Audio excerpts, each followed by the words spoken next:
apabila bertobat seorang hamba kepada Allah, tobat,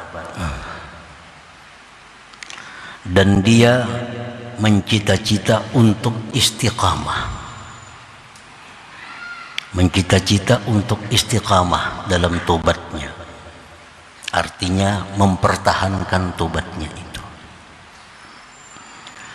dan dia bercita-cita berhenti dari segala dosa, maka di kemudian hari dia jatuh dalam satu maksiat, dia jatuh dalam satu dosa, dari ketiadaan rencana, dari ketiadaan sengaja jatuh dalam dosa, maka hendaklah dia tobat lagi kepada Allah dan mencita-cita lagi untuk istiqamah, untuk selalu istiqamah terus menerus dalam tobat, walau marrat, walaupun beberapa kali, walaupun 70 kali sehari.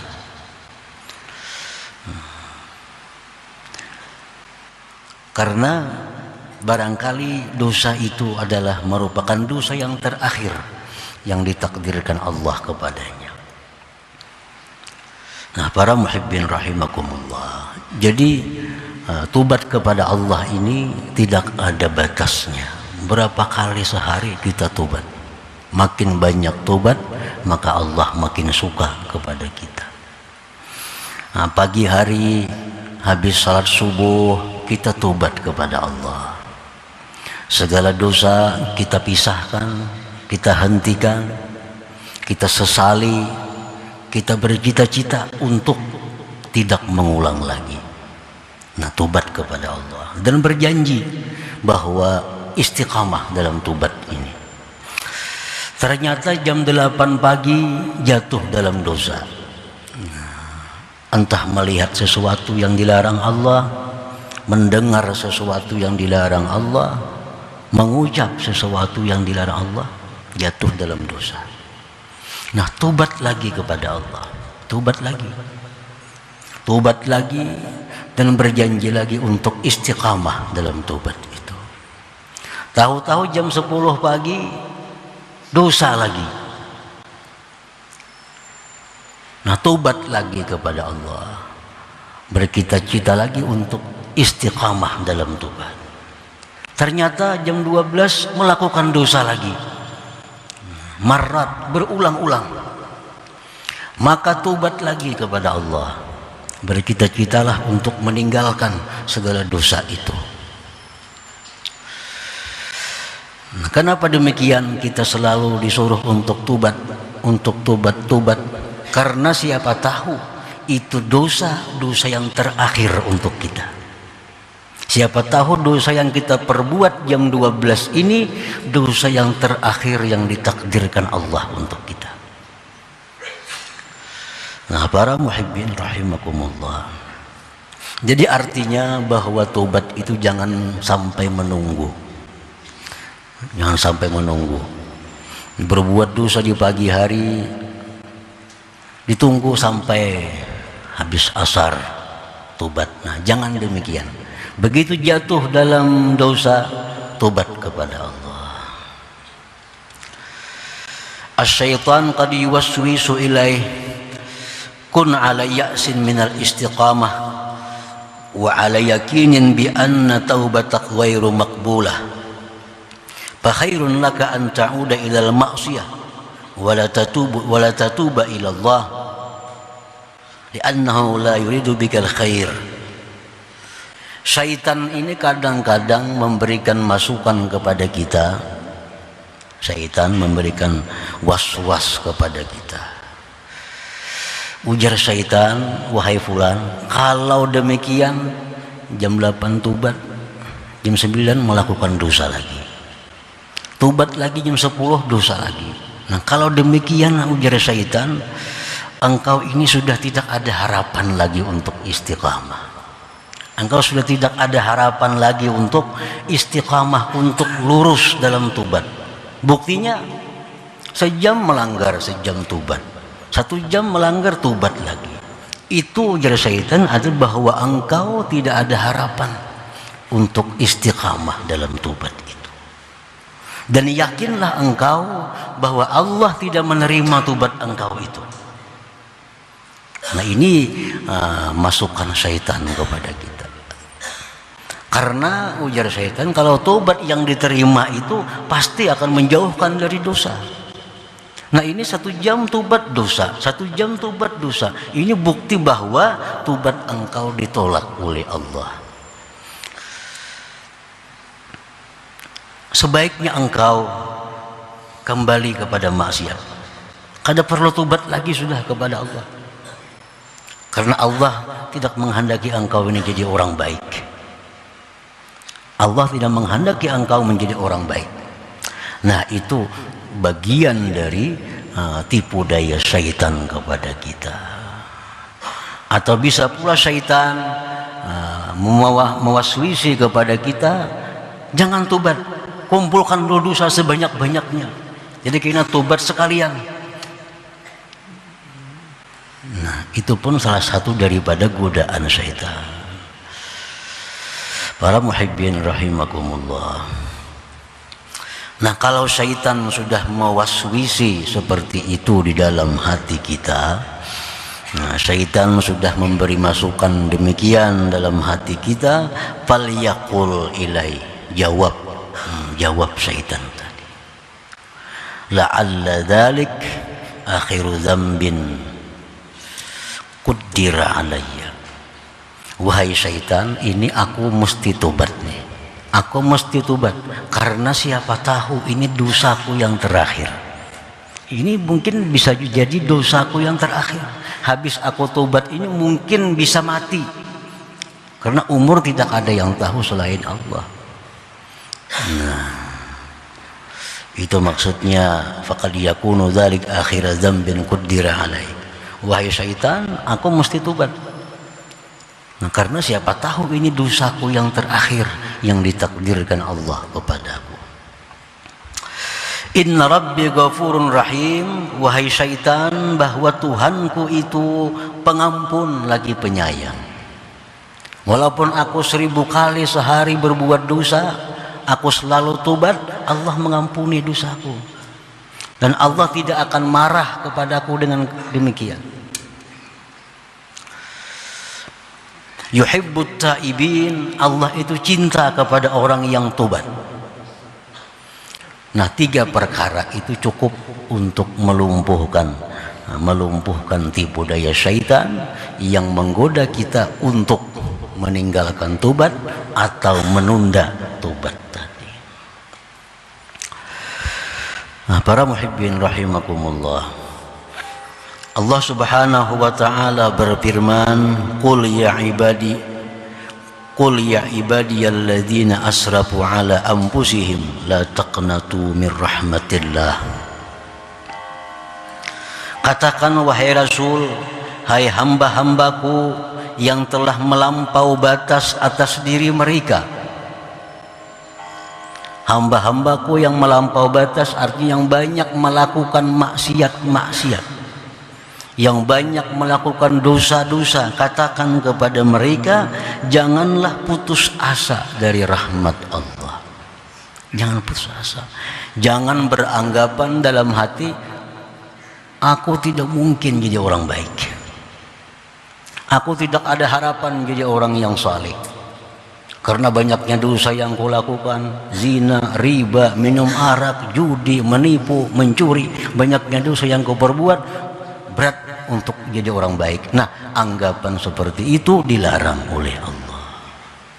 La taqnatu min rahmatillah, jangan putus asa dari rahmatnya Allah. Wa qala ta'ala, firman Allah, la yai'asu min rauhillah illal qaumul kafirun. Orang yang putus asa dari rahmat itu, itulah orang-orang yang kafir kepada Allah.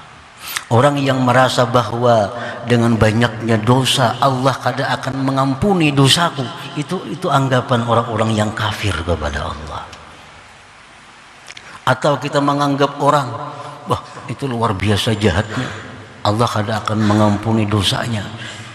Merampok ada lawan inya, mencuri ada lawan inya, semuaan ada lawan inya. Itu terlalu berat lawan Allah. Allah kadang akan mengampuni dosanya. Nah ini sikap orang yang kafir kepada Allah.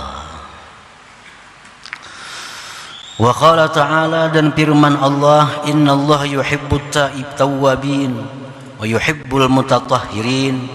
Sesungguhnya Allah cinta kepada orang yang tobat, kepada orang yang tobat, dan Allah cinta kepada orang-orang yang mensucikan dirinya. Nah para muhibbin rahimakumullah, jadi ini ayat-ayat Allah memberikan harapan kepada manusia-manusia yang selama ini banyak melanggar hukum Allah, agar jangan ragu-ragu, jangan sedikit pun ada dalam hati untuk bertobat kepada Allah Subhanahu wa ta'ala. Di dalam sebuah hadis qudsi disebutkan bahwa Allah berfirman, aznaba abdun zamba faqala Allahumma ighfir li dhanbi, faqala Allah ta'ala aznaba abdi zamban fa'alima anna lahu rabban yaghfiru dzamba wa ya'khudhu bidzambi. Berbuat dosa seorang hamba, lalu hamba itu berkata, Allahumma ghfirli dzambi, ya Allah ampunilah dosaku. Nah, ucapan Allahumma ghfirli dzambi, ampuni dosaku, itu ucapan seperti itu bermanfaat apabila satu menyesali, yang kedua menjauhkan diri dari kemaksiatan itu, melepaskan diri dari kemaksiatan itu, yang ketiga niat tidak akan mengulang lagi. Nah bila tiga hal itu ada, maka ucapan Allahumma ghfirli dzambi, ya Allah ampuni dosaku, itu ucapan yang bermanfaat, yang diterima oleh Allah. Nah selama kita belum bisa berpisah dengan dosa, belum menjauhkan diri dari dosa, ucapan Allahumma ghfirli itu disebut dengan istighfarul kadzabin, itu istighfar orang-orang yang pendusta. Nah, kita masih bergelimang dengan dosa, masih berada di tempat-tempat dosa. Di situ kita minta ampun kepada Allah, itu minta ampun orang yang bohong. Ini ucapan Allahumma ghfirli dzambi tidak ada manfaat baginya. Jadi Allahumma ghfirli, ya Allah ampuni dosaku, itu setelah melakukan tiga hal. Sesali dosa yang diperbuat, nah, jauhkan diri, lepaskan diri dari dosa itu. Kita yang kuat tidak akan mengulang lagi. Ucapkan Allahumma ghfirli dzambi, nah itu bermanfaat. Nah, para muhibbin rahimakumullah, misalnya umpamanya laki-laki memakai pakaian yang diharamkan Allah, laki-laki memakai pakaian yang diharamkan oleh Allah. Nah, kan laki-laki haram memakai emas contohnya. Nah, begalang emas orang nih, laki-laki ini begalang emas, maka kalung emas, bebunil sebelah emas. Nah, di saat yang demikian si laki-laki ini berdoa, Allahumma ghfirli, ya Allah ampuni dosaku. Nah, ungkapan itu ditolak oleh Allah.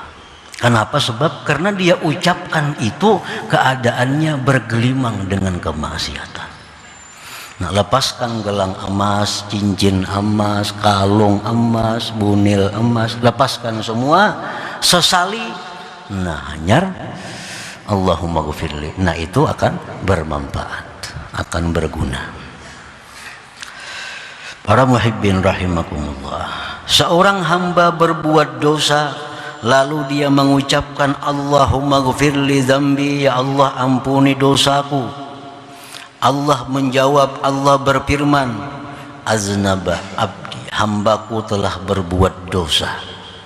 Hambaku telah berbuat dosa, dan dia mengetahui bahwa dia ada punya Tuhan yang mengampuni dosa dan yang bisa menyiksa dengan dosa. Itu adalah ungkapan Allah. Kalau seorang hamba yang berbuat dosa kemudian menyesali dosa itu, lalu dia mengucapkan Allahumma ghfirli dzambi, ujar Tuhan, nah ini hambakunya berbuat dosa. Inya tahu bahwa ada Tuhan yang mengampuni dosa dan yang menyiksa, yang bisa menyiksa dengan dosa itu. Artinya ini hamba sudah diampuni oleh Allah. Summa ada fa'aznaba, kemudian dia berbuat dosa lagi, berbuat dosa. Hanya habis subuh tadi, ada sampai jam 10 dan berbuat dosa pula. Hamba tadi berkata lagi, Rabbighfirli dzambi, ya Allah ampuni dosa hamba. Hamba tadi melakukan dosa, ya Allah ini hamba sudah menyesal, hamba kada akan mengulang lagi dosa itu. Allah berkata, Allah berfirman, aznaba abdi zamban fa'alima anna lahu rabban yaghfiru dzamba wa ya'khudhu bidzamb. Ujar Tuhan, ini orang yang berbuat dosa, dia tahu bahwa Tuhannya itu pengampun dosa. Ini dia tahu bahwa Allah itu pengampun dosa, diampuni Allah lagi dosanya. Summa ada fa'aznaba, kembali pulang berbuat dosa lagi. Faqala, dia berkata, Rabbighfirli, ya Allah ampuni dosa hamba, ampuni dosa hamba. Allah menjawab, aznaba abdi zaman, babulik pulang jar Tuhan inya, babulik pulang. Tapi dia tahu bahwa dia ada punya Tuhan yang pengampun dosa, aku ampuni lagi dosanya. Sudah berulang-ulang demikian, apa kata Allah? Falyaf'al masya, silahkan kau perbuat apapun yang kamu mau, akan kau ampuni dosamu. Artinya asalkan demikian, Allah akan selalu mengampuni. Berbuat dosa, tobat, diampuni Allah. Buat dosa, tobat, diampuni Allah. Berapa kali sehari? If'al masya, perbuat yang engkau kehendaki, Allah akan mengampuni itu.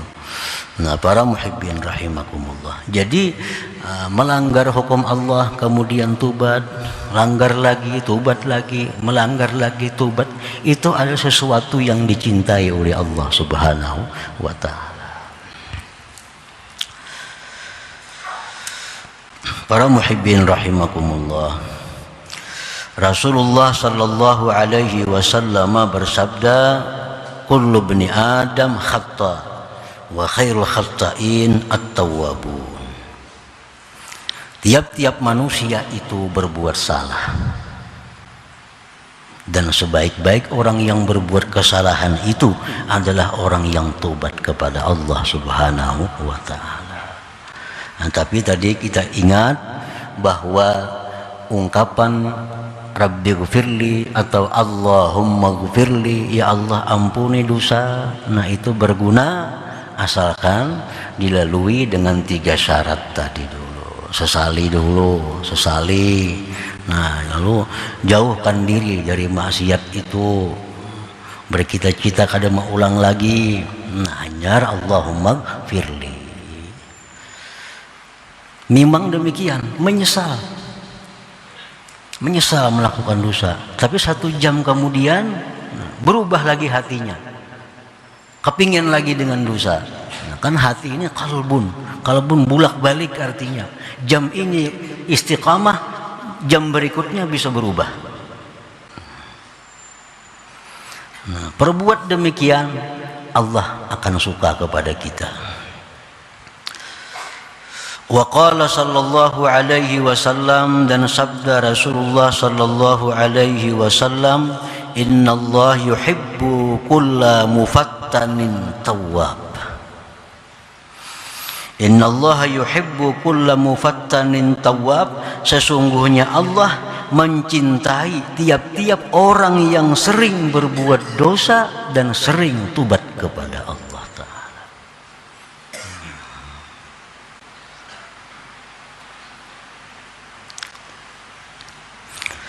Para muhibbin rahimakumullah, apabila kita dalam keadaan yang mana kita tidak bisa saat itu memutuskan diri dari maksiat,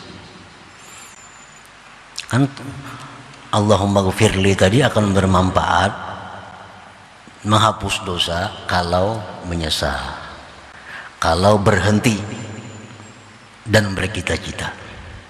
Nah, sekarang orang ini dalam satu keadaan yang tidak bisa langsung memisahkan diri dari maksiat. Contohnya orang yang melakukan riba. Orang ini pinjam duit riba sekian, lunas setahun. Nah, minjam duit 10 juta dengan sekian kena bunga-bunganya, setahun lunas. Nah, dapat duit 10 juta, dibelanjakan itu ini habis. Mendengar ilmu bahwa riba itu dosa besar, riba itu membawa mati, dicabut iman, riba itu orang yang berperang dengan Allah, lalu hatinya tergetar mendengar itu. Nah, menyesal riba itu dia lakukan, menyesal. Tapi kadang mungkin saat itu dia keluar dari riba. Ini setahun hutangin, duitnya sudah habis. Duitnya nukar sepeda motor, nukar kabun, nukar itu macam-macam. Duitnya sudah pakai kemana-mana. Nah, apabila demikian halnya, dia kada bisa langsung berhenti untuk satu dosa itu, maka usahakanlah, azamlah kita yang kuat di dalam hati untuk secepatnya menyelesaikan masalah riba itu yang ada padanya. Nah, itu sudah masuk. Nah, niat demikian sudah masuk, dihukumkan sudah bahwa dia berpisah dari maksiat. Kan kalau kita memakai misalnya gelang emas laki-laki itu mudah. Begitu kita mendengar itu haram, kita menyesal, ambil gelang emasnya, jual atau buat di lemari, selesai. Nah, kalau urusan riba ini, nah ini sulit. Kada bisa kita langsung jam itu menyelesaikan. Apalagi hari Ahad bank kada buka misalnya. Kayak apa hendak tobat? Nah, azam kita yang kuat bahwa aku setelah ini akan menyelesaikan riba dengan siapa jua pun. Nah, apabila itu kuat, benar-benar kuat, dan Allah mengetahui kejujuran hati kita, apakah bujur-bujur kuat, nah itu akan bermanfaat. Walaupun secara fisik dia belum keluar dari kemaksiatan itu. Nah, para muhibbin rahimakumullah. Nah, demikian berlaku untuk seluruh maksiat yang mana kita belum bisa lepas pada saat itu. Kita yang kuat di dalam hati bahwa bila mana sudah dia bisa keluar dari maksiat, dia akan secepatnya keluar daripada maksiat ini. Itu sudah menunjukkan tikadnya kepada Allah Subhanahu wa taala untuk mencabut diri daripada kemaksiatan itu.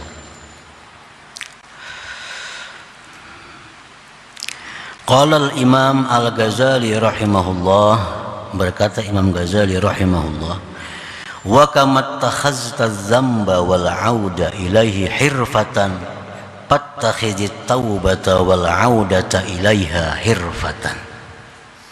Sebagaimana engkau menjadikan dosa dan kembali kepada dosa itu sebagai pekerjaan, sebagaimana engkau menjadikan dosa dan kembali kepada dosa sebagai pekerjaan, jam 8 berbuat dosa, jam 9 berbuat dosa, jam 10 berbuat dosa lagi, jadi pekerjaan dosa. Fattakhidit taubata wal audata ilaiha hirfatan, maka jadikanlah tubat dan kembali kepada tubat sebagai pekerjaan pula. Artinya kalau kita pekerjaan suka berbuat dosa, imbangi dengan pekerjaan suka berbuat tobat kepada Allah Subhanahu wa taala. Tobat kepada Allah, berbuat dosa lagi, tobat lagi, berbuat dosa lagi, tobat lagi. Nah, itu Allah suka dengan perilaku yang demikian. Yang Allah tidak suka orang yang melakukan dosa tapi tidak tobat kepada Allah Subhanahu wa taala. Itu yang dibenci, yang dimurkai oleh Allah. Suka berbuat dosa tapi tidak suka tobat kepada Allah. Nah, para muhibbin rahimakumullah, dengan demikian nampak kepada kita tentang nama Allah At-Tawwab yang maha menerima tobat. Nampaklah nama Allah Al-Ghaffar yang maha pengampun, Al-Ghafur yang maha pengampun. Itu dengan demikian.